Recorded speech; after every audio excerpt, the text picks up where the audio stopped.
Hi there, my name's Nick Dutch. I'm a professional tarot reader and rune reader. I've been a professional diviner now for over 11 years at the time of making this video. The word divination is fraught with all kinds of interpretation, reinterpretation, misinterpretation, and of course there's lots of superstition, fear and paranoia associated with it. However, when you're doing a job like this, okay, let's be honest, you might as well carry on using some of the traditional words for the thing that you do. So you can say I'm a diviner. The last video I did recently was about tarot, and I pointed out that, taking into account reversals as well, if you shuffle the cards thoroughly and just do a 3-card spread, that the likelihood of that one particular result occurring was like over 3.6 million to 1. Okay, and I pointed that out and I showed you the maths. Obviously if you want to disagree with it, that's what the comment section is there for. But today I'm going to talk a little bit about how these little things work. These are, of course, the runes. They're letters of an alphabet from a long time ago, from Northern Europe, Scandinavia, that part of the world. The organization of the letters is called the Futhark, which is essentially the word for an alphabet, but F and U are essentially the first 2 letters within the alphabetical sequence. That's why it's called a Futhark. Very simple, okay? But I'm not really interested in that side of things. I'm interested in how these things are actually used constructively in order to generate meanings. If I could give you an analogy, okay? Think about those cool but slightly, what's the word? Slightly naff sand pictures that we get. You know, you turn them upside down and after a while the sand settles down and creates a landscape. Essentially that's a pattern created out of randomness that we interpret with our imagination and with our love for patterns and symbols into being a landscape. Okay? That sort of thing is true with divination. Now when you've got only 24 or 25 different letters, you may think that the number of options you get, the number of possibilities you get when doing a rune reading is less than that of tarot. But I'd like to just explain to you why that's not necessarily the case. Okay?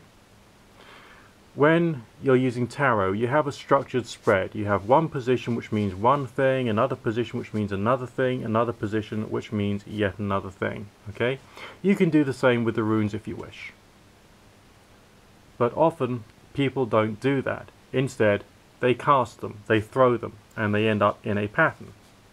Okay, you can choose a small number of runes or the whole set and lay them down.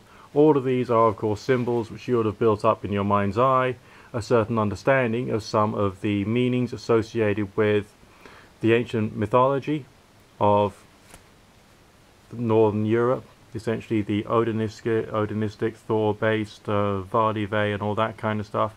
Wonderful folk mythology from the colder regions of Europe. You would have spent time studying the myths and the legends. You would have read books about how different people have interpreted the shape of the symbols and how that would connect with a potential divinatory meaning. With all forms of readings that you do, whether it's with tarot, whether it's with runes, you're creating an independent work of art made up of lots of little works of art. So what you see before you now is an outcome of a cast, you could say. And this particular combination of outcomes will not necessarily happen again. If one of the letters was moved a little, then that could affect the meaning. Why is that? Because you don't necessarily just have the meanings of each and every single individual little symbol. You have their interactions, their interrelations. Some of the more skilled rune readers would also look at the alignment of how the symbols connect with each other and would start to see an extra rune developing within the allocation and the organization of the runes. So if that particular symbol looks a bit like the Legu rune, you would then add that meaning to it, and all these symbols occurring within the Legu rune would add an extra meaning. Some of the other more advanced rune readers who understand the symbolism of the organization of tea leaves or coffee grounds in tasseomancy would also imply that particular understanding to the outcome of a cast of runestones. So you got all of the symbols associated with tea leaf and coffee grind reading, and all of the symbols associated with the runes all applied together to provide a more comprehensive work of art, so that you as the reader can then talk to your client with the help of the inspiration of the complex combination of symbols which is in front of you. You've also got the orientation of the signs themselves. Did it land upright? Did it land reversed? I know with some of the symbols it's hard to see whether it would be upright or whether it would be reversed, because it looks pretty much the same. So with some of them that wouldn't count, but maybe they'll be facing left or right. And if you're someone from a Western school of spirituality, and I'm using the word spirituality here rather than magic for obvious reasons, okay? The different cardinal directions of north, south, west and east would also add their own particular meaning. So if you got a rune which is facing that way, and that way for you happens to be because of the way in which you're facing the north, the east, the south or the west, and you have elemental associations because of all of the way in which the modern interpretation from Golden Dawn and filtered through Wicca has brought about us our understandings of the elements with different directions.